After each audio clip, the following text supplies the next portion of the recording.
আসসালামু আলাইকুম। হ্যালো শিক্ষার্থী বন্ধুগণ, আজকে আমি আপনাদের দেখাবো হাইকোর্ট বিভাগে কীভাবে নোটিশ লিখতে হয়। হাইকোর্ট বিভাগে যখন আপনি 498 জমা দিবেন, আপনি যখন ড্রাফটিং লিখবেন, যখন কোর্টে জমা দিবেন তখন কোর্টকে মেনশন করে জমা দিতে হয়। তো সেক্ষেত্রে ড্রাফটিংয়ের যে আপনি রেডি করবেন সেক্ষেত্রে তার উপরে একটা নোটিশ দিতে হয়। সেই নোটিশটা কীভাবে লিখবেন? নোটিশটা প্রথমে আপনার নোটিশ উপরে নোটিশ লিখবেন।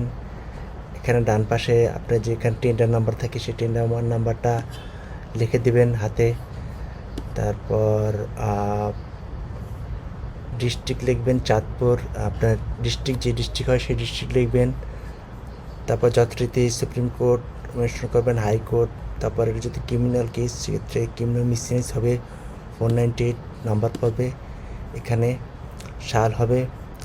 তারপর আপনার এখানে অ্যাকিউজডের নাম হবে, যে মামলার আসামির নাম। যেহেতু আমরা এখানে মামলার বাদী, সেক্ষেত্রে প্রথমে আমাদের পিটিশন হিসাবে আমরা থাকবো প্রথমে। আমাদের যদি একজন আসামি থাকে তাহলে একজন শুধু নাম লিখবো, যদি দুজন থাকে তাহলে লিখবো অ্যান্ড অ্যানাদার।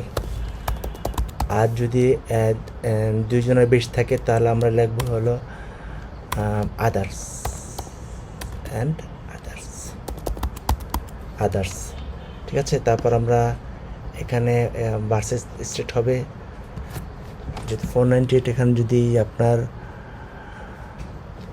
তারপর আমরা এখানে এটা অ্যাটর্নি অফিসকে মেনশন করব। তারপর আমরা এখানে যে কোর্টের কোন কোর্টে জমা দেব, যদি সেটা আমাদের এখানে 3টা কোর্ট থাকে, অ্যানেক্স, বিজয় 71 আর হলো মেইন কোর্ট। আচ্ছা, তো আমরা যে কোর্টে জমা দেব সেই কোর্ট স্পেসিফিকভাবে এখানে মেনশন করে দেব। তারপর এখানে আপনার যে অ্যাডভোকেট থাকবে আপনার সেই নাম থাকবে। আশা করি বুঝতে পারছেন। পরবর্তীতে আমরা এ বিষয় নিয়ে আলোচনা করব। ধন্যবাদ। আসসালামু আলাইকুম।